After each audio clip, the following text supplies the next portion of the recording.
Olá, sejam bem-vindos a mais um episódio do Café com a Geriatra, o seu podcast sobre geriatria, estilo de vida saudável, em busca do envelhecimento bem-sucedido.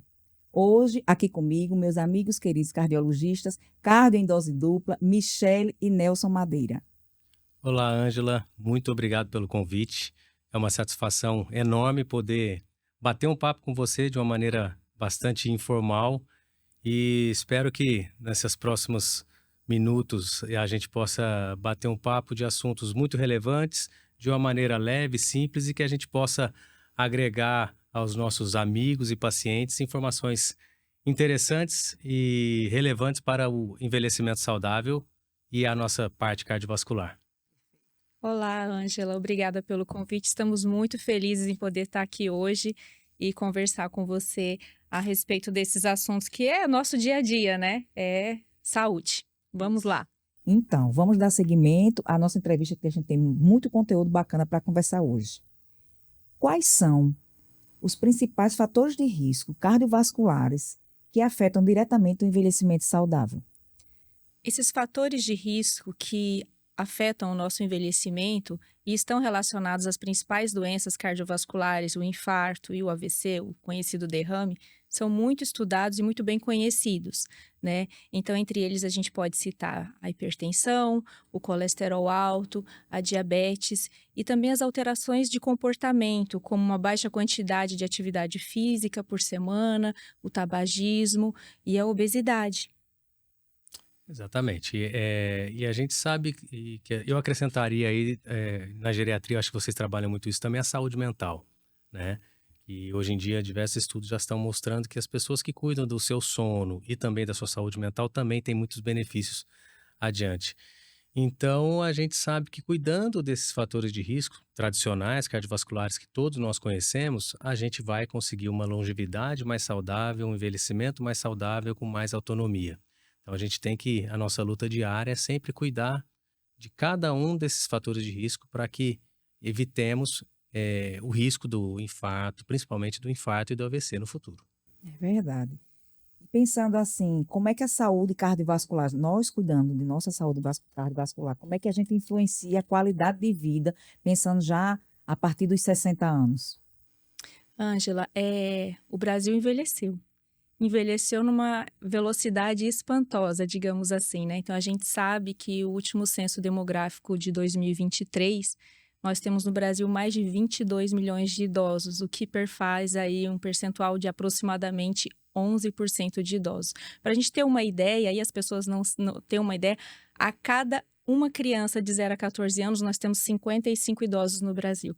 Então, com isso, a gente sabe que todos os profissionais médicos, tanto na rede pública quanto privada, vai atender muito idoso. Então, a gente precisa cuidar da saúde para que a doença cardiovascular ela vai chegar, que ela chegue o mais tarde possível, né? Então, cuidar dos fatores de risco e das doenças que podem acelerar esse processo são essenciais para uma longevidade saudável.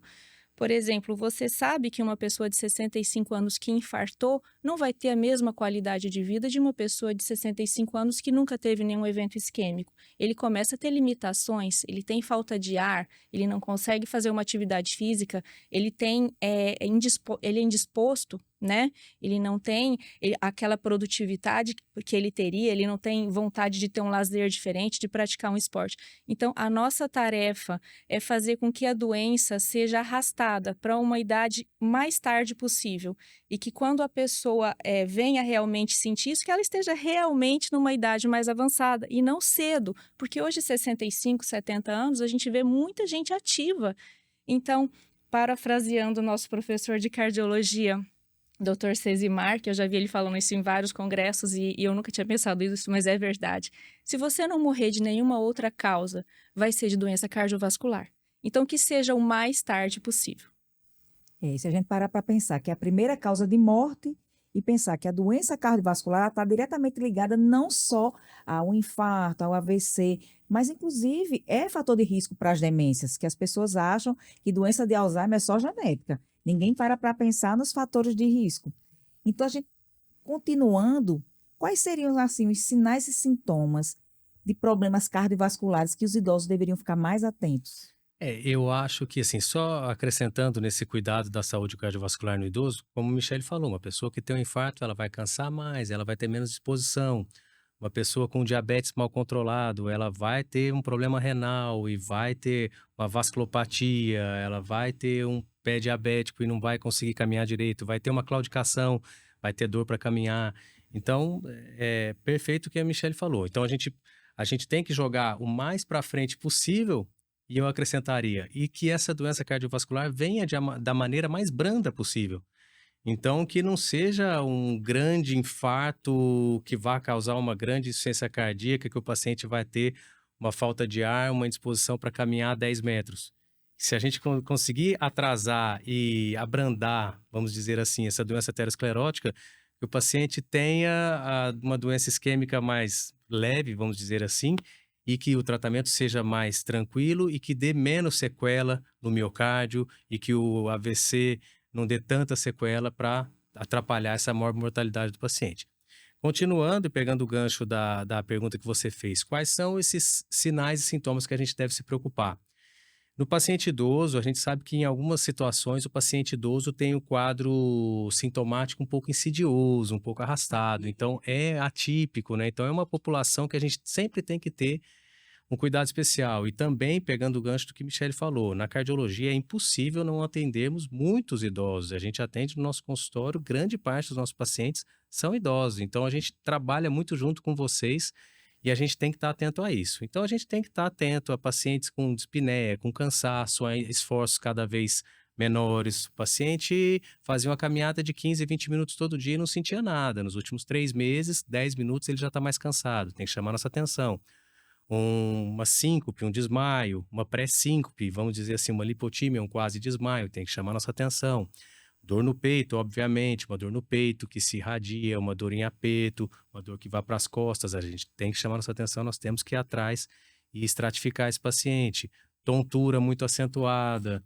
Então, são sintomas que a gente vai ter que sempre ligar o nosso sinalzinho de alerta, a gente tem que toda consulta conversar bastante com os acompanhantes, sejam eles familiares, sejam eles cuidadores, e explicar, olha, fique atento ao seu pai, ao seu tio, ao seu avô, e se ele se começar a ter uma falta de ar diferente, desmaiar, ou se levantar muito rápido e sentir uma tontura muito acentuada, né, que você acrescentaria aí, Michele? Então, a gente tem que, esses sintomas todos, ligar um alerta para a gente ir pensando o que a gente vai investigar naquele paciente. Inchaço nas pernas também, que É uma antes queixa não muito comum, tinha, né? e começa um inchaço, um edema que a gente não consegue explicar, então é bom investigar, né?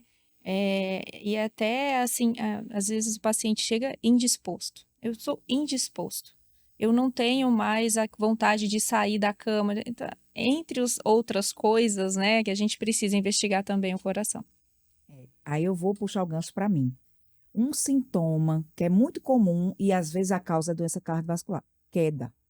Quando a gente avalia a funcionalidade, a gente vê perda de função, que as pessoas pensam que logo vai para a parte neurodegenerativa, mas às vezes está perdendo perda de função, está tendo perda de função por causa disso. Eu tinha uma pacientinha, não tenho, que ela ainda está conosco, caidora, né? A gente investiga o motivo das quedas, e grande motivo que eu vejo é simplesmente lipotímia, porque como não tem síncope, não fica inconsciente, né? E aí a gente vai investigar as causas. Primeiro, a gente cria o Holter para avaliar. Eu tenho uma paciente que fazia bradicardia. Faz o, Bradicardia, faz o síntoma. baixo fluxo cerebral e faz a lipotímia. Isso e aquilo, se não resolver uma hora, ela vai sincopa. Aí, E a síncope tem um problema cardiovascular e às vezes a própria queda. Quantos pacientes a gente não recebe no pronto-socorro TCE? Chega lá com um baita TCE porque teve a queda e caiu no banheiro. Então, o paciente idoso é um paciente que tem todos os seus pormenores e a gente tem que ter muito cuidado. Porque muitas vezes, Ângelo, que eu vejo às vezes colegas pecarem por assim, às vezes a gente sempre vai jogar naquele quadro, é da idade, normalizar. é da Eu ansiedade, digo, é não normalizar o pode processo de envelhecimento. não pode normalizar, é um quadro depressivo que está começando, isso é normal, ele está cansado. Então, a gente tem que dar atenção e a gente tem que olhar, fazer o exame físico bem feito, fazer todas as provas, e olhar bem o eletro, olhar bem os exames, ver realmente, como você falou desse paciente da bradicardia, que é muito comum no idoso, né? seja ele por uma doença do nosso sinusal do paciente, seja ele medicamentoso. Eu acho que mais tarde nós vamos falar da polifarmácia. Sim. Então, será que a gente está olhando, porque aquele paciente chega lá com 12, 15 medicações, será que a gente está olhando com atenção, ver se todas aquelas medicações são necessárias, ver se não está ocorrendo nenhuma associação medicamentosa É. que está causando essa bradicardia, ou essa hipotensão, entre outras É, coisas. coisas muito comuns do consultório, né? Quando a gente atende numa clínica que está com um cardiologista do lado, já aconteceu de eu atender um paciente que veio por tontura. A queixa dele era tontura, sem outras queixas, e uma urticária, era a queixa dele. Quando eu deitei para examinar, que eu encostei o esteto, o ritmo estava totalmente irregular. Eu digo, peraí, vamos dar uma pausa aqui, vamos fazer um eletro. E o único sintoma dele era tontura. Ele estava fazendo uma fibrilação atrial. Né? Mediquei, na segunda-feira, a doutora Sandra estava lá, e na segunda-feira ela o viu. E o paciente não achava que tinha nada. Era só tontura. E assim, funcionalmente independente, fazendo as coisas dele, mas estava se sentindo tonto. Eu disse, o senhor não sentia nem uma batedeirazinha assim no coração? Não, não sentia nada. É. Então, assim, é importante a gente valorizar a queixa do paciente, falar com esses acompanhantes que às vezes o paciente não entende que aquilo ali é um sintoma importante. E, como diz você, que a gente pode falar também depois sobre a questão da polifarmácia. Porque vai ao colega, a uma especialidade, passa um remédio, vai para outro, vai para um remédio, e vai se somando, e de repente você começa a tratar efeitos colaterais dentro de um monte E às de vezes remédio. chega com 3 receitas separadas de cada uma especialidade e um não teve a preocupação de olhar do outro e a família, coitado, sem saber direito, juntou tudo e deu. Então é uma coisa bem interessante. Então, eu acho que, resumindo, né, Michele, o que você falou dos sinais e sintomas. O paciente idoso é um paciente que tem seus pormenores. A gente tem que olhar com muita atenção e cada alteração que o paciente fala, eu não sentia isso, estou sentindo, tem que ser valorizado. A gente não pode normalizar isso. E eu A gente acho tem que que valorizar. complementando essa parte de sinais e sintomas, que eu acho que é importante a gente falar, que veio à minha memória, que numa das queixas que a gente faz de delírio, né? A gente primeiro pensa em infecção, mas está lá infarto. E às vezes o paciente, como a dor é atípica, né, se for diabético, idoso, não é aquela dor clássica no peito, Aquela de irradiando, língua. é uma dor diferente, tende a achar que é um mal-estar, que é uma dor de estômago, que é gástrica, é tudo no mundo. Então, realmente, um sintoma diferente que está incomodando, ele precisa ser avaliado. Acha que é uma epigastralgia, acha que é uma dor nas costas, né? É melhor descartar o que Exatamente. está bem do que você normalizar, achar que aquilo é normal e passar. Exatamente. E a gente falou muito de sinais e sintomas aqui, então, se a gente parar para pensar quais seriam os exames de rotina que a gente recomendaria para essa faixa etária que quer, você pode até falar dos mais jovens, a partir de 40, ou de 40 anos, ou se tem algum específico a partir de 60 anos. Essa solicitação de exames é muito individualizada, de acordo com a idade do paciente, como você falou, Ângela, mas também com os fatores de risco, né? Então, se o paciente já tem doenças de base, já é um paciente hipertenso, diabético, tem sobrepeso, a gente vai uma investigação um pouquinho mais pesada, um pouquinho mais densa, digamos assim, né? Com 40 anos, sem doença e sem sintomas, o check-up básico levaria exames de sangue com básico de função renal, eletrólitos, hemograma, um lipidograma, saber como está o colesterol, glicose, né, função renal, algumas vitaminas. Depois a gente passaria para um teste ergométrico. Esses pacientes às vezes não fazem atividade física e a gente quer que comece. Se já fazem também, devem realizar um teste ergométrico bem feito, um ecocardiograma, avaliar as válvulas, o tamanho do coração, né? E o eletro, né? Seria o básico para começar. E aí, se o paciente tiver sintoma, a gente vai aumentando a gama de exames. Os pacientes que já são de um risco intermediário a alto, a gente pode passar, às vezes, de um teste ergométrico para um exame um pouquinho mais invasivo, um eco com estresse para investigar a isquemia ou uma cintilografia miocárdica, né? Doppler de carótidas, os pacientes que são dislipidêmicos e os tabagistas em todas as idades, eu diria, porque eu faço muito esse exame, eu vejo muita lesão em paciente tabagista, independente da idade, tá certo? Na avaliação de estratificação de risco cardiovascular, é interessante, por exemplo, os pacientes aí 55, 60 menos, a gente tem essa facilidade do teste ergométrico, que é um exame simples, barato, bastante disponível, e que vai investigar o coração sob estresse, sob o estresse físico. Então, a gente vai ter o eletro durante o esforço, a gente vai fazer a avaliação do comportamento da pressão, do comportamento do ritmo cardíaco e avaliar se tem alteração no eletro sugerindo algum tipo de entupimento. Quando a gente vai extrapolar para o paciente com um pouco mais de idade, a gente vai perdendo um pouquinho a acurácia desse exame, muitas vezes até pela limitação ortopédica do paciente. Então, é óbvio e evidente que não são todos os pacientes idosos que vão chegar no nosso consultório e vamos pedir ou um ecocardiograma com estresse e uma cintilografia para todos eles. É óbvio que não. Mas muitas vezes a gente vai tentar colocar um paciente de 75, 80 anos numa esteira e o exame vai mais atrapalhar do que ajudar. O paciente vai piorar sua dor no quadril, sua dor na perna, não vai fazer um exame legal, não vai subir a frequência cardíaca, uma coisa que a gente precisa. Então, quando a gente tem alta suspeita de isquemia miocárdica e a gente vê que aquele paciente não vai desempenhar bem, por exemplo, no teste ergométrico, a gente vai lançar mão, seja da cintilografia miocárdica, seja do ecocardiograma com estresse farmacológico, que aí são exames que não vão depender do esforço físico do paciente. Isso para investigação de, vamos dizer assim, entupimento das artérias coronárias, investigação de obstruções coronárias. O eco e o Holter, como o Michele falou, são exames como se fosse ultrassonografia. Carótida. E o das carótidas. São exames bem simples que não vão ter praticamente nenhuma contraindicação. O Holter, como você falou bem dos outros pacientes, é muito comum com o passar da idade, né? A disfunção do nosso sinusal, até pela calcificação do nosso sistema arterial. O Holter também é um exame simples, tranquilo de monitorização e é um exame que a gente pede bastante para esses pacientes. Então, assim, a avaliação vai ser muito individualizada, né? A gente não vamos pedir muitos exames para todo mundo desnecessariamente. Não, é claro. Às vezes vê por Aí a gente vai voltar, né, nos primórdios da boa medicina.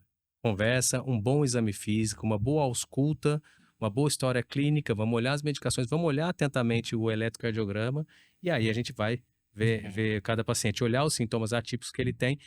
E eu acho que Eu ia complementar com o mapa MRPA nos idosos. Nossos idosos, eles têm muita hipotensão. A gente sabe que 20% dos pacientes idosos fazem hipotensão sintomática. Alguns deles, até 30%, fazem hipotensão pós-prandial.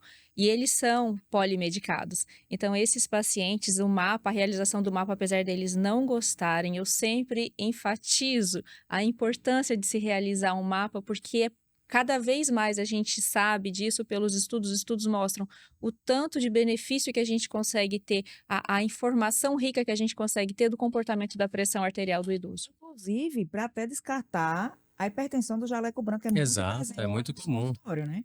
Tá na clínica, eu digo que eu atendo às vezes de amarelo. Às vezes estou de amarelo. Eu digo que olha, não é o meu jaleco que está deixando a pressão alta, né? Tá nervoso, a gente já conversou tanto.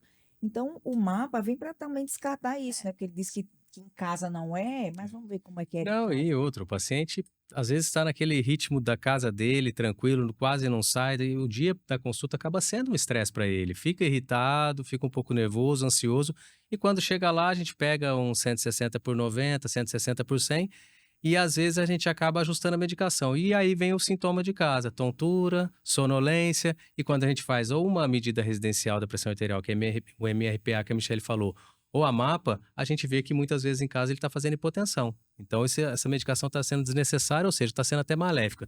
Então são exames simples que a gente vai fazer. E às vezes a gente vai extrapolar, aí eu não sei se você iria perguntar, mas pegando o gancho, às vezes, dos tratamentos intervencionistas, na parte cardiológica, nos pacientes idosos, que hoje em dia, nos últimos 20 anos, 15, 20 anos, os tratamentos intervencionistas têm sido cada vez menos invasivos. E isso a população idosa teve muito benefício. Muito. Eu acho que se a gente falar nos últimos 20 anos aí, Michele vai explicar melhor o que é.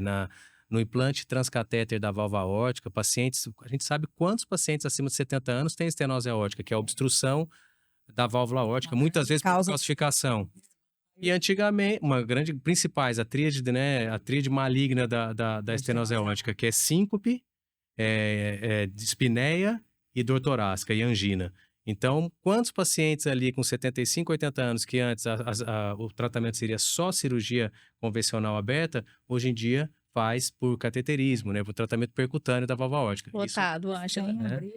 E aí explica pra gente, Michele, como que é a TAV e a gente pode falar dos outros tratamentos menos invasivos que a gente tem hoje em dia, que é a população idosa, e os resultados são maravilhosos.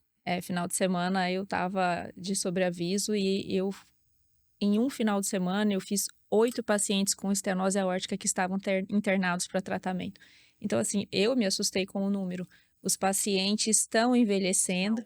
8. No final de semana, No final de semana. hospital, né? Então, assim, os pacientes estão envelhecendo e as estenoses valvares aórticas estão sendo diagnosticadas, esses pacientes estão sendo tratados, seja por cirurgia convencional ou com a cirurgia percutânea, que Nelson estava comentando agora, que tem um resultado sensacional, porque a recuperação do paciente é muito rápido. Imagina que ele opera num dia e depois de 2 ou 3 dias ele está em casa, É. sem cortes, né? Então, assim, ele consegue viver bem por muitos anos ainda.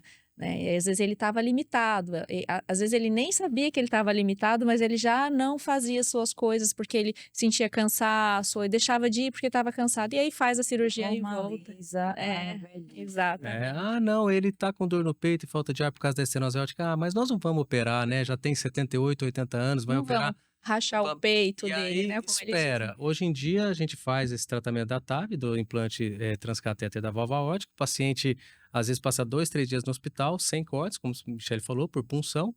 E o paciente, a válvula abre. No que a válvula abriu e o sangue... Outro dia ele Outro dia, o paciente é outro. Ele não sente mais aquele sintoma e ganha ali 10, 15 anos de é uma boa felicidade no qualidade. rostinho deles, Ângela. Olha, e hoje, quando vem para a consulta, né, que a gente faz toda aquela avaliação, eu tenho um item na minha anamnese que eu boto assim, equipe multiprofissional. Todos os colegas, se ele tem outros especialistas que acompanham, se faz algumas terapias, físio, fono, enfim. E, às vezes, está um bom tempo sem ir ao cardiologista ou está sem cardiologista. A gente vai encaminhar, que precisa sim de uma avaliação. É igual como o Filipão. O Filipão disse, a partir dos 40 anos já dosou sua creatinina. Aí eu disse, tá vendo? Tem que ter um acompanhamento, eu digo, hipertenso e diabético. Já está com DRC, estágio 3, né, doença renal crônica, precisa que sempre o nefrologista veja, e ainda mais o cardiologista. Aí o que é que acontece? A gente pede os exames básicos para aquele paciente e para já ajudar o colega para fazer a avaliação inicial. Né? Não é todo paciente que a gente vê individualmente, mas a gente realmente tem encontrado. Estenose aórtica, eu desenho lá para eles entenderem o que É muito. Olha, entenda que você tem um espaçozinho para passar aqui o seu sangue. E esse espaçozinho está bem estreito. O sofrimento desse coração, Para ficando conseguir lá mais bombear. musculoso para conseguir bombear.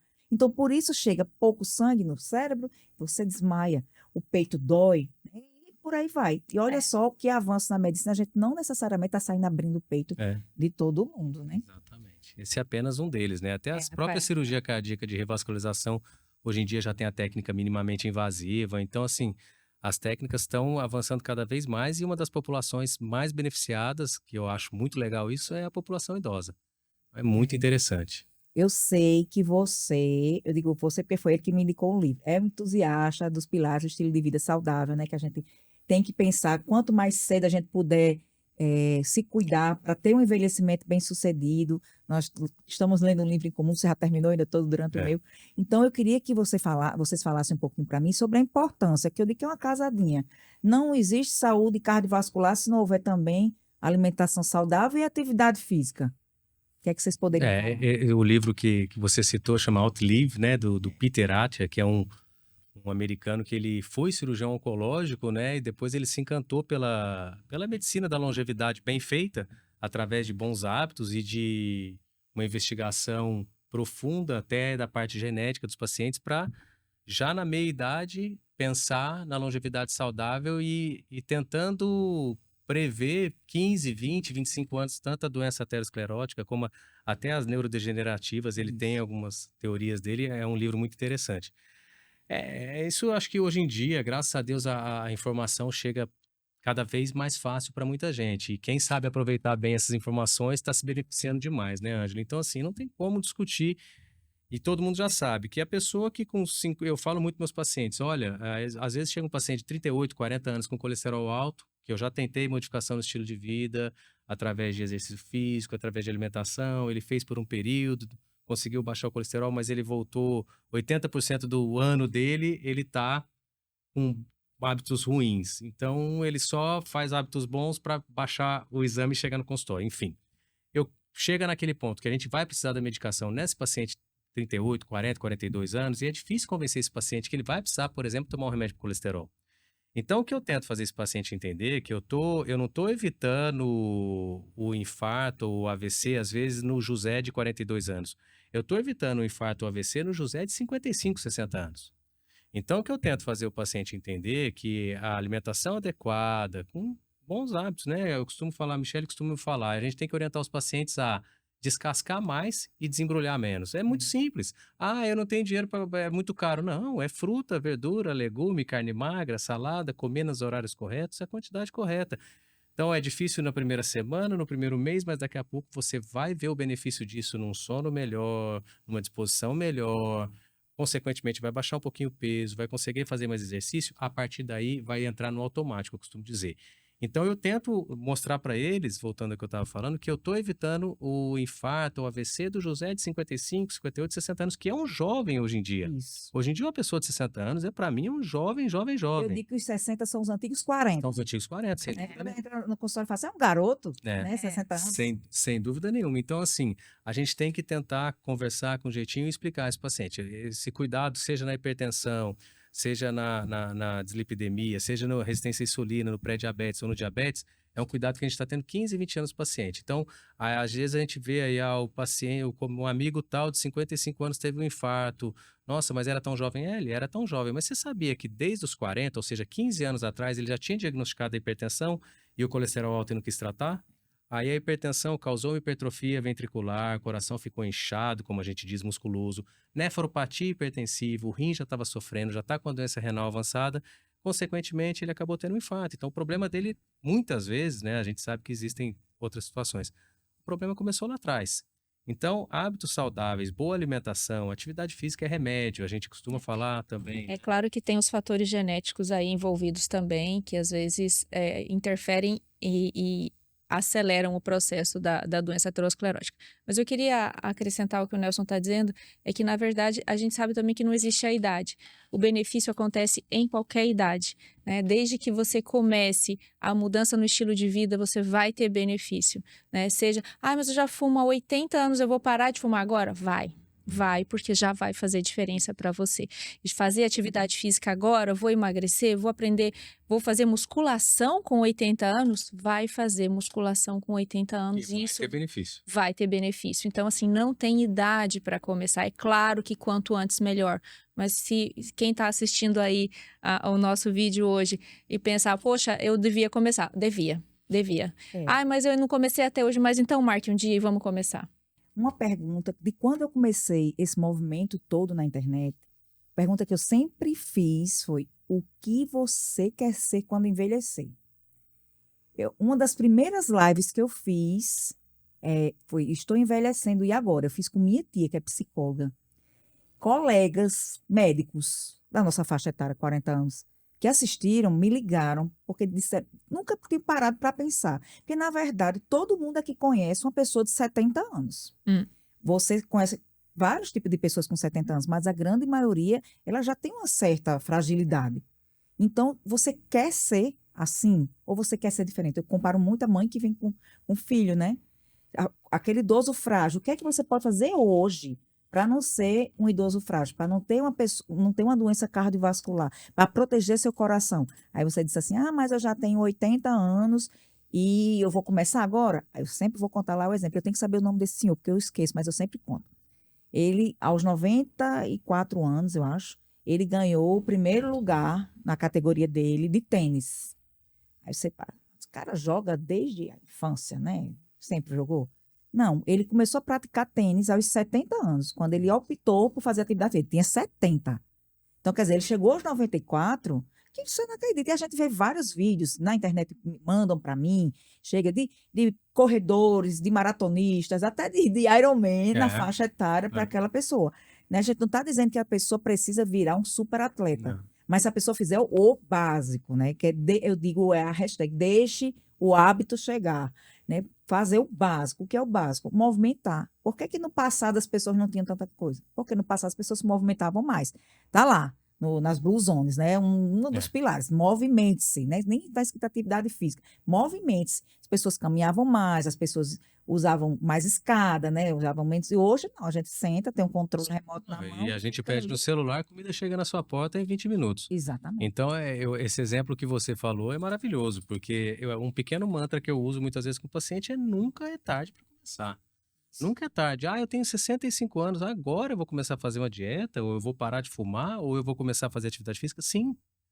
espera, daqui 2 anos a gente conversa e você vai ver a diferença. Aí o cara volta, nossa, eu diminuí minha perda de massa muscular, tô me sentindo mais forte, eu não tenho mais a dor articular que eu Parei tinha, de cair. parei de cair.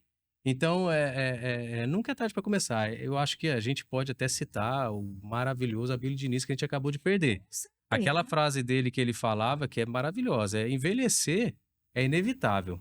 Como você vai envelhecer é que você é opcional, você vai escolher como você vai envelhecer. Então a gente vê idosos de 80, 85 anos rígidos, fortes.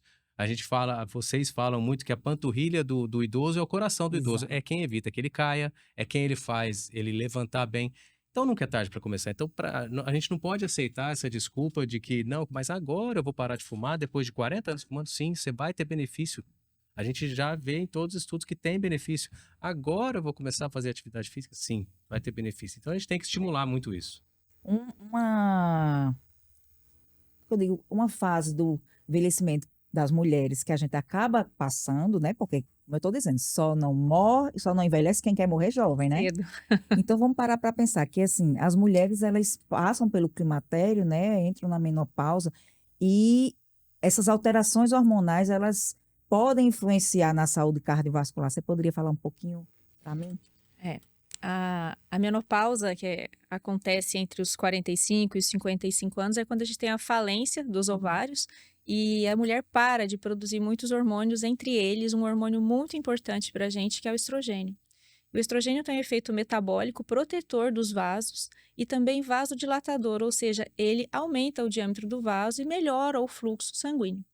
Né? Então, assim, longe da gente pensar que a menopausa é apenas calorão e suor excessivo, várias coisas vêm junto com ela, né? Então, a gente sempre fala de queda de cabelo, unha fraca, pele seca, insônia, irritabilidade, aumento de peso. 40% das mulheres na menopausa têm aumento da circunferência abdominal, né? A gente precisa lembrar das doenças cardiovasculares, né? Hoje no Brasil, 200 mulheres infartam por dia. Se a gente somar esse número ao número de mulheres que têm AVC também, ele ultrapassa em 6 vezes as mortes causadas por câncer de mama. Então, assim, são números expressivos, né? E que a gente precisa cuidar da mulher que está nessa fase, né? A mulher tem multifunções. Então, ela tende a cuidar do marido, dos filhos e às vezes esquece dela mesma, deixando de fazer atividade física na quantidade ideal, engordando. E aí, a menopausa já ajuda também diabetes, hipertensão e dislipidemia, né? Associado nas classes sociais mais baixas, a gente ainda tem o tabagismo e o excesso de ingesta de álcool. Tem um monte de fator de risco. Aí vem a bomba e aí as mulheres E estão ela perdeu o infartando. fator protetor do estrogênio e juntou todos esses outros fatores de risco. Então, nessa idade aí, pós-menopausa, a incidência de mulher infartando e morrendo de causas cardiovasculares aumenta muito. Então, a gente tem que também, nesses pacientes, estar muito em cima. Cuidar demais e ampliar esse cuidado, porque a doença pode estar chegando ali, quietinha. Às vezes, e a mulher, ela tende a ir mais aos ginecologistas, né? Então, assim, ginecologista e obstetra, então esses profissionais talvez sejam os primeiros a verem as alterações causadas pela menopausa, mas todos os profissionais médicos devem prestar atenção e chamar a atenção em relação à doença cardiovascular da mulher. Se a gente parar para pensar, a gente está falando um monte de fatores de risco e que hoje quais seriam assim as opções de tratamento? Sem falar diretamente mais em medicações, né? A gente já falou aqui da mudança de estilo de vida, uma alimentação saudável, atividade física. Eu tenho uma paciente jovem porque ela não tem nem 40 anos, tá? A gente começou a trabalhar só os pilares do estilo de vida saudável, só mudança de hábitos, não tem medicação, não teve nada. Só mudança de estilo, autoconsciência, né? E ela, quando voltou para a gente reavaliar sono, ela só tinha melhorado a alimentação saudável e a atividade física. Quando ela voltou, que a gente trabalhava consequentemente os pilares, o sono já tinha melhorado. A vontade e a disposição para trabalhar já tinha melhorado. Então, olha só para o que a gente está falando aqui, né? E daí opções de tratamento, vamos pensar que a gente vai dar uma lista de medicamentos. Existem remédios que realmente têm a sua indicação, o seu motivo, né? Quando chega, a gente realmente avalia toda aquela questão da polifarmácia, uso de medicações que são impróprias para os idosos, que às vezes chega muito, e a gente só tem que ajustar, conversar com um colega, ou então mesmo já mandar uma cartinha, né, explicando por que não, aquela sugerindo outra. Então, a gente poderia falar um pouquinho sobre essas opções de tratamento. Você já falou sobre até o lado intervencionista lá na frente para os desfechos, mas a grande maioria existe tratamento medicamentoso e a gente pensar que tem que ser associado às mudanças do estilo de vida. É, exato. E assim, você falou uma coisa, a sua paciente, que você estava falando dela, eu repito muito isso no consultório. Ela teve uma alteração, ela conseguiu notar a diferença, e agora isso precisa virar o hábito, né? E repetir. E eu sempre falo: saiu da dieta, parou a atividade física por estar gripado, volte. O segredo está no voltar. Né, Sempre na é tempo de rotina, recomeçar. exatamente. E tá fazendo certo no outro dia, repete. Isso precisa virar hábito. A hora que vira hábito, isso realmente vai fazer diferença. Aí lá, E a pessoa lá não na consegue mais deixar. Depois que vira o hábito, é como diz você, acontece algumas pausas. Por exemplo, paciente que teve Covid, né? sim, Se for um Covid mais brando, mesmo assim, ainda passa umas 2 semanas para É. recuperar e voltar para a atividade física. Mas tem os pacientes que têm Covid que fica com um pouco mais arrastado o quadro. Demora um pouquinho, mas faz o seu acompanhamento com o seu médico de confiança, com o seu cardiologista, quando liberar, já já volta. volta. Já volta. E a gente vê também, assim, e é claro, se isso não der certo e tiver que tomar remédio, tem que tomar. Tem que tomar. Eu acho que o tratamento não medicamentoso que a gente fala de modificação do estilo de vida, eu acho que a gente tem que tratar como condição sine qua non, tem que fazer. E o paciente tem que Em criar o todos, tem que hábito fazer em todos. Falando um pouquinho do que você perguntou a respeito do tratamento medicamentoso, com certeza a gente vai acabar caindo nisso, né? E também, como a gente está falando desde o início, a gente vai pensar nas particularidades do idoso. Então vamos lá. Vamos começar pela hipertensão, né? A gente falando pela hipertensão. O tratamento da hipertensão no idoso não diferencia muito em relação ao paciente de qualquer idade. Agora a gente vai ter que ver as particularidades dos níveis tensionais e dos possíveis efeitos colaterais e dos possíveis associações medicamentosas também pela polifarmácia que a gente falou. Então, por exemplo, hipertensão arterial no idoso, primeira coisa que a gente tem que avaliar, que muitas vezes os níveis tensionais que a gente vai querer atingir naquele idoso não são tão rígidos Quanto o paciente quanto mais o jovem. paciente mais jovem. Então, anteriormente, existiam alguns estudos que falavam, não, é seguro ter um controle mais rígido da pressão nesses pacientes, a gente diminuiu o desfecho de insuficiência cardíaca e doença coronariana aguda. Tudo bem, mas quando a gente foi ver, a gente aumentou muito o índice de quedas e muito doença renal crônica, pela, às vezes, hipotensão que isso causava. Aí, mais recentemente, hoje em dia se convencionou que o idoso não frágil, a gente vai aproximadamente manter no rígido a pressão sistólica 130, 139 e a diastólica 70, 79. No idoso frágil, a gente vai afrouxar um pouquinho isso, às vezes segurando até a sistólica 140, 149 e a diastólica 70, 79. Uma particularidade do idoso, da pressão arterial no idoso, que a gente vai perceber no nosso consultório, eu acho que antes da gente falar o tratamento, é legal da gente falar, que pela rigidez arterial que o paciente vai desenvolvendo com o passar da idade, a pressão sistólica ela costuma ir aumentando com o passar da idade e continua até a idade mais avançada. A pressão diastólica ela costuma aumentar até os 50 anos, entre os 50 e 60 anos, ela se mantém estável e a partir dos 60 anos a pressão diastólica costuma diminuir um pouco. Então é comum a gente encontrar aquela pressão arterial divergente que a gente fala, às vezes, 140 por 50, no idoso isso é comum, é pela rigidez arterial. Então, inclusive, a gente tem que tomar cuidado até na aferição da pressão, né? Então, aí no tratamento medicamentoso, depois de falar dessas particularidades do idoso, o tratamento inicial do idoso a gente costuma iniciar ou uma monoterapia ou até uma combinação de drogas em dose baixa.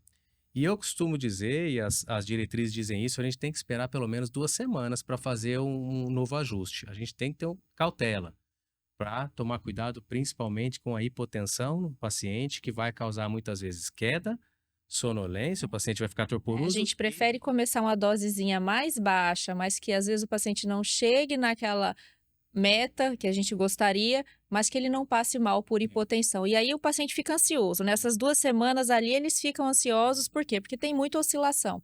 E é normal, a gente precisa esperar esse tempo para só então avaliar, mas eles ficam bem ansiosos. Falam, não, ontem estava baixa, eles começam a anotar, agora está alta. E ela oscila o tempo todo. E É, dentro das classes de medicações, Ângela, vamos lá. Na monoterapia inicial é bastante seguro. Os inibidores do sistema renina-angiotensina-aldosterona, que são os bloqueadores receptores de angiotensina, ou os IECAs, inibidores da enzima conversora de angiotensina, podem ser usados, né? Excluídas as devidas contraindicações em qualquer idade. Os bloqueadores canal de cálcio são excelentes medicações para os pacientes idosos, tomando cuidado, às vezes a amlodipina causa um pouquinho de edema perimaleolar, mas hoje em dia já tem moléculas novas, como a levanlodipina, que causam muito menos esses edemas perimaleolares. Os diuréticos tiazídicos são medicações seguras para eles, às vezes a gente vai tomar cuidado com o paciente que pode desenvolver aumento do ácido úrico, ou cuidado se o paciente for muito sensível a diurético, para cuidar para não desidratar, né, e causar uma desidratação no paciente que às vezes já bebe pouca água, então o diurético a gente toma um pouquinho de cuidado também, mas os tiazídicos não são contraindicados. Uma medicação que a gente costuma ter um pouco de cuidado são os beta-bloqueadores, né? Os beta-bloqueadores a gente tem que tomar um pouco de cuidado pela bradicardia, que às vezes o paciente já está desenvolvendo. No caso da geriatria, é interessante a gente tomar muito cuidado da associação dos beta-bloqueadores com os inibidores da acetilcolinesterase, como, por exemplo, a donepezila, né? Você pode falar bastante para a gente disso, porque às vezes a associação dos dois causa uma bradicardia ainda mais intensa e às vezes o paciente vai causar um hipofluxo cerebral e ter uma síncope por isso. Por isso que a gente sempre tem que avaliar, tem um eletro basal para começar esses remédios que você falou, que são as medicações próprias para o Alzheimer, né? Então, é muito comum. Então, o que é que acontece? A gente faz um eletro basal para saber. Eu tenho uma paciente, inclusive faz uns 15 dias que eu a vi, eu não posso medicar. Essa paciente caidora. A frequência cardíaca dela basal é 49,50. E é uma bradicardia sinusal. Eu não posso nem. Eu fico ali monitorando para ver se ela não vai precisar já de outro tratamento. Mas eu não consigo fazer a medicação. Porque o risco de aumentar as quedas, de piorar a arritmia que a gente chama, né? Que a bradicardia, a baixa frequência cardíaca, é maior. Então, realmente, o paciente idoso, ele tem metas diferentes, né? Não precisa ser metas. A gente explica a eles, mas doutora, a pressão está 15/6. Aí, porque não vamos medicar, eu explico que a mínima vai fazer com que o paciente possa desmaiar, possa fazer uma lipotímia, possa cair. Então, é muito comum, às vezes, principalmente aquele paciente mais frágil, que perdeu peso, tomava aquele monte de medicação, aí vem para o consultório muito sonolento. A queixa era muito, muito, muito sonolenta. Aí, quando você vai olhar, a pressão no consultório estava 8/5, que não era o normal dessa paciente, eu acompanho há 10 anos. E eu tirei uma das medicações, a família fica muito com medo, né? Vai tirar um remédio do coração. Mas os meus pacientes que já são mais antigos entendem que cada avaliação a gente tem sim ver a necessidade da prescrição e a desprescrição. Pois o paciente não precisou de nenhum antidepressivo, de nada, era simplesmente hipotensão. Acordou, a paciente acordou. Só porque você tirou um remédio da pressão. Então, assim, existe uma gama de medicamentos para hipertensão, para as doenças cardiovasculares, mas que a gente tem que ficar atento, você falou super bem aí, da faixa etária do paciente, das comorbidades do paciente, da funcionalidade do das paciente. metas, Né? Para você outra coisa do beta-bloqueador que a gente tem que ver também, muito comum, às vezes, paciente idoso com DPOC e asma, né? Então, a gente vai ter o cuidado. Não, ele tem DPOC e asma, mas por que eu vou dar beta-bloqueador? Porque, às vezes, é um paciente que tem insuficiência cardíaca ou já teve, ou tem coronariopatia, precisa do beta-bloqueador. Aí eu vou escolher pelo beta-bloqueador mais cardioseletivo. Então, tem muitas particularidades. Só complementando em relação ao tratamento da hipertensão, nesse caso até não medicamentoso, nas modificações que a gente orienta do paciente estilo de vida, na dieta hipossódica, né? O paciente idoso também tem que ser orientado a ter uma dieta hipossódica e a resposta é muito boa, porque eles são muito sal sensíveis. Isso. Então, respondem muito bem. Ao mesmo tempo, a gente tem que tomar cuidado para não exagerar, porque esse paciente pode acontecer dele ter hiponatremia, uma queda acentuada do sódio, e outras vezes a comida se tornar menos apetitosa. Ele tem uma perda de apetite e às vezes leva a uma desnutrição. Então, o tratamento do paciente idoso tem que ser muito, muito pensado e muito balanceado. Bem acompanhado. Bem acompanhado. Né? Porque às vezes veio para o cardiologista, quanto foi você foi a última vez? Há 3 anos. Né? Às vezes, e vem a primeira consulta do geriatra, eu digo que vem numa fase para reabilitar. Quando chega com mais de 70 anos, cheio de comorbidades para a gente tentar arrumar a casa, né? Então, assim, hipertensão, ela está diretamente ligada ao envelhecimento, né? É uma doença que é muito comum no processo do envelhecimento. E falando desses fatores de risco aí, E o tratamento, por exemplo, do diabetes. Michele pode falar bem do tratamento de diabetes no idoso, né? A gente tem algumas medicações. Bom, tudo que é no idoso, a gente precisa começar com dose menor, é, né? Isso é uma premissa que a gente começa precisa. devagar e segue, né? Porque às vezes a pessoa começou devagar e E às vezes para. parou. Assusta e tira. Não, às vezes para de progredir. Um paciente vai tratar insuficiência cardíaca, você precisa chegar na dose tolerada, máxima tolerada. E às vezes a gente tem médico que para realmente. Mas em relação às medicações para diabetes, a gente tem novas medicações hoje que tratam não só diabetes, mas insuficiência cardíaca, que são os inibidores do SGLT2, né? Que devem ser usados com cautela nos idosos, pois eles são uma medicação que estimulam a diurese, né? Eles são hiperosmolares e estimulam a diurese. Então, a gente tem que tomar cuidado com o paciente. Às vezes, ele tem um quadro de gastroenterite, diarreia, e que, junto com essa medicação, faz com que ele fique com uma volemia baixa e desmaie, passe mal, né? Então, tem que tomar cuidado disso. Essas medicações também, elas estimulam a perda de glicose pela urina, então isso aumenta a chance de infecções urinárias, né? Balonopostite, isso, vulvovaginite. Orientar a higiene, né? Higiene local e qualquer sintoma de infecção. E aí a gente sabe que os idosos, quando tem alguma infecção, muitas vezes não tem febre, né? Eles apresentam apenas uma queda do estado geral, uma sonolência, e precisa estar, o cuidador, o familiar precisa estar ligado nisso. Você falou, a gente sempre orienta, e às vezes tem paciente que não tolera. A gente fica fazendo infecção urinária de repetição, a gente sabe que a medicação é boa, mas o efeito colateral não vai baixar nem a baixa de glicose, mas simplesmente pelo efeito colateral de perda de açúcar na urina, em paciente que a gente acaba tendo que Tem mudar a alguns medicação, também. porque fica, principalmente aqueles com infecções urinárias de repetição, a gente acaba modificando. Mas o alerta que a gente sempre deixa é que cada paciente é um paciente, né? Começou essa medicação, a gente faz todas as orientações de higiene, né? Após ir ao banheiro, tudo para evitar que tenha esses efeitos colaterais.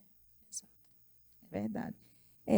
Eu queria entrar um pouquinho na parte de como essas pessoas, a gente falou um pouquinho já lá no início, como é que as pessoas idosas poderiam reconhecer os sinais e sintomas de infarto, né? Que a gente falou um pouquinho, que não necessariamente precisa ser aquela dor típica que irradia, mas já acontece, não vou dizer que não acontece porque é idoso, mas pode ser só, como diz, uma dor no estômago, uma tontura, uma sonolência, e às vezes você vai olhar e o paciente está com um infarto, né? Eu queria chamar a atenção também, assim, tem duas coisas. A gente tem os chamados equivalentes anginosos, ou seja, são sintomas que estão relacionados à obstrução coronariana importante e que não necessariamente são dor no peito, né? Então, uma falta de ar, epigastralgia mesmo, como você está falando, mal-estar, e principalmente nas mulheres. As mulheres, elas não costumam ter sintomas típicos, né? As mulheres, as menopausadas, é uma dor nas costas, na parte de cima das costas, é uma falta de ar que apareceu e ela não sabe de onde vem, e aí 2, 3 semanas depois, infarto. Então, precisa prestar atenção nesses sintomas e estar sempre em alerta. Se aparecer uma coisa diferente, vá ao seu médico, faça seus exames, não custa, né, investigar. Às vezes, dor na mandíbula, às vezes, Ângela, os pacientes falam, dormência na língua quando está fazendo uma caminhada. Então, assim, são sintomas que as pessoas nunca imaginam que pode ser do coração e podem estar relacionados. A gente costuma falar que tem que valorizar qualquer sintoma que apareça fora da sua normalidade. Então, seja o próprio paciente, seja o familiar, ou seja o cuidador, viu aquele paciente apresentando algum sintoma fora da sua normalidade, tem que valorizar.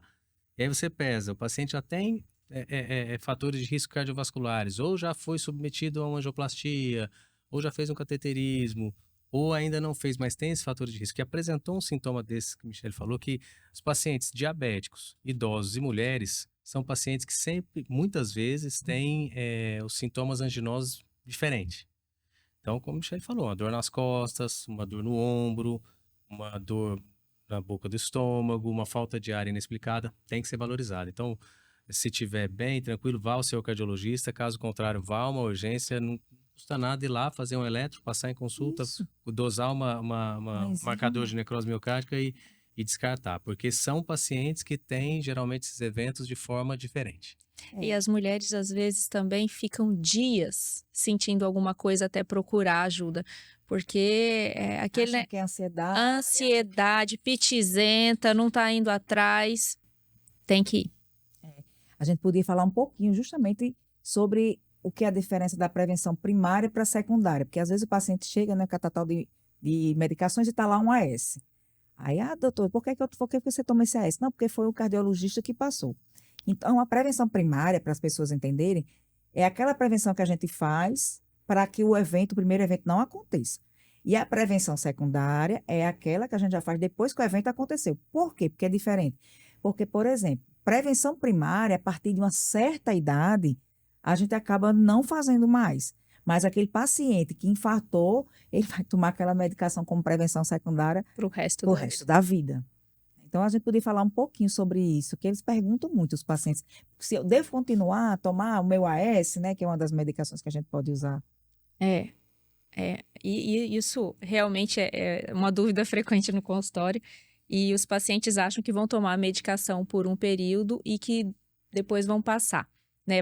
Vai tirar, vamos tirar. Não, eu tomei aqui as 3 caixas que a senhora passou e agora eu parei. Não, se você está tratando hipertensão, vamos falar aí de hipertensão numa prevenção primária. Você está hipertenso, você está dislipidêmico, você vai tomar essa medicação para o resto da vida.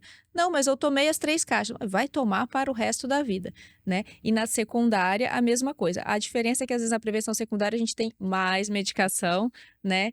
E a gente precisa que isso seja contínuo para que a doença não avance. Eu costumo falar aí também que a doença cardiovascular pode ser um câncer, né? Que se você não tratar, ela vai evoluir, né? Então, às vezes, vem um infarto, aí depois vem uma doença carotídea, uma obstrução, um AVC, né? Então, precisa tratar como um todo. Ela aparece como um todo. Eu acho interessante falar no tratamento, uma coisa que mudou também em relação à prevenção primária no antiagregante, na aspirina, por exemplo, que antigamente o paciente era hipertenso, diabético, dislipidêmico, já ganhava uma aspirina.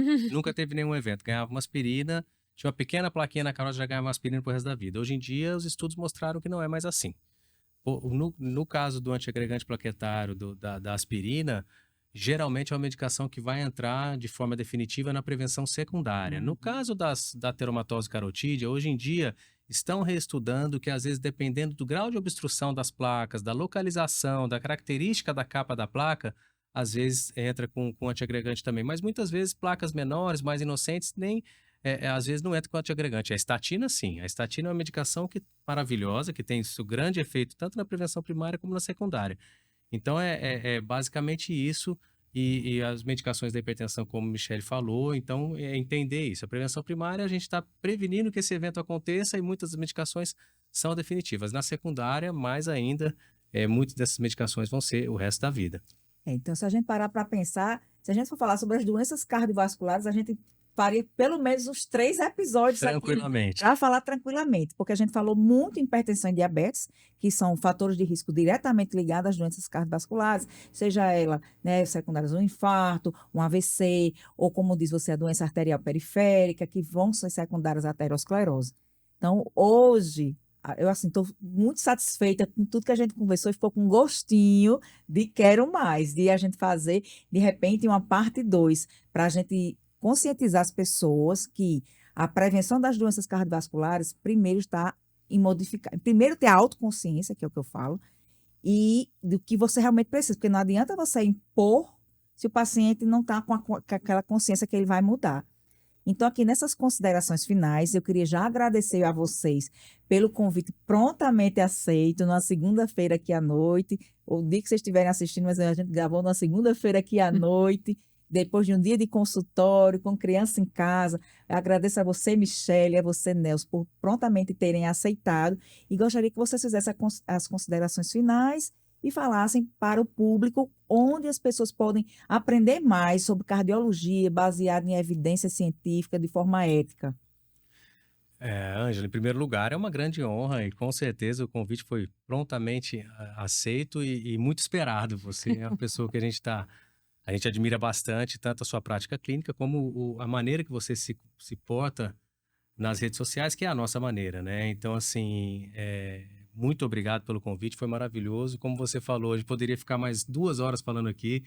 Vamos falar, não faltou falar de apneia obstrutiva do sono, de arritmias, Ficar de para parte coagulação, vai 2. ficar para parte Me 2. cobrem Eu aí tô essa querendo, parte eu tô 2. querendo falar mais aqui, ela não deixa. Eu queria falar de anticoagulação, de arritmia, de apneia do sono.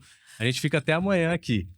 Então, eu agradeço demais o convite, foi uma honra, foi muito legal, foi um papo super natural, super gostoso. Então, assim, duas coisas. Em relação à nossa... Eu atendo na Natalcor, na maravilhosa Natalcor, que é minha família. Faço consultório lá, faço ecocardiograma e é uma clínica maravilhosa, tenho excelentes e maravilhosos sócios, amigos lá. Nós temos o Instagram e o YouTube, @cardio em dose dupla, onde eu acho muito interessante, Ângela, a gente estava conversando antes aqui em off, qual é o nosso objetivo com as redes sociais, né? Às vezes amigos e até pacientes já me perguntaram, Nelson, o que você deseja atingir com isso? Eu acho que, em primeiro lugar, é conversar com o paciente. Perfeito. Honestamente, é conversar com o paciente de uma maneira simples, direta e da maneira correta, baseada em ciência, mas não falando de uma maneira difícil, explicando o dia a dia da cardiologia e dos cuidados cardiológicos de uma maneira que ele entenda bem. Esse é o primeiro objetivo. Eu acho que o segundo objetivo, como a gente estava conversando também, né, desmistificar um pouco e lutar um pouco contra a desinformação, que a internet tem muitas coisas boas, mas eu acho que o lado ruim da internet é que deu voz para muitas pessoas falarem coisas erradas. E a gente sabe a força que as redes sociais têm, às vezes, do paciente ver uma desinformação que a gente está cansado de ver, não vou nem citar quais são essas informações, porque todo mundo sabe, e às vezes acreditar nisso e ir contra o nosso tratamento, que é o correto, que é o baseado em ciência, e o paciente às vezes está se prejudicando por isso. Então, esse é o nosso objetivo. Então, nos sigam lá no Instagram, @cardiodose-dupla, nos sigam no YouTube, Cardiodose-dupla também, que tem muita coisa legal por lá. Muito obrigado, pessoal. Obrigada, Ângela, pelo convite. Foi uma delícia o nosso papo. Eu gostei bastante. Que venham os E próximos. vem os próximos. Eu atendo na Centerprev, nós somos concorrentes. E eu gosto muito do trabalho que a gente está fazendo de informação aos pacientes. A gente pega as dúvidas que a gente vê no nosso dia a dia e gosta de tirar, e os pacientes retornam muito e dizendo que estão gostando e que está ajudando, né? Então, assim, isso é sensacional, porque como o Nelson disse, a desinformação atrapalha muito o nosso trabalho, e ali você está tentando passar a medicação e vem alguém e tira e passa uma mandinga, alguma coisa. Tá muito complicado e o trabalho é árduo, mas nós estamos aqui para fazê-lo e para poder promover saúde. Muito bem. Pois estamos finalizando hoje mais um episódio do Café com a Geriatra. Se você está vendo pelo YouTube, não esqueça de curtir, comentar e compartilhar com pessoas como você que gostam de informação correta e busca um envelhecimento bem-sucedido. Se você nos ouve pelo Spotify, também não esqueça de nos curtir e se inscrever para que o nosso conteúdo chegue a mais pessoas. Obrigada.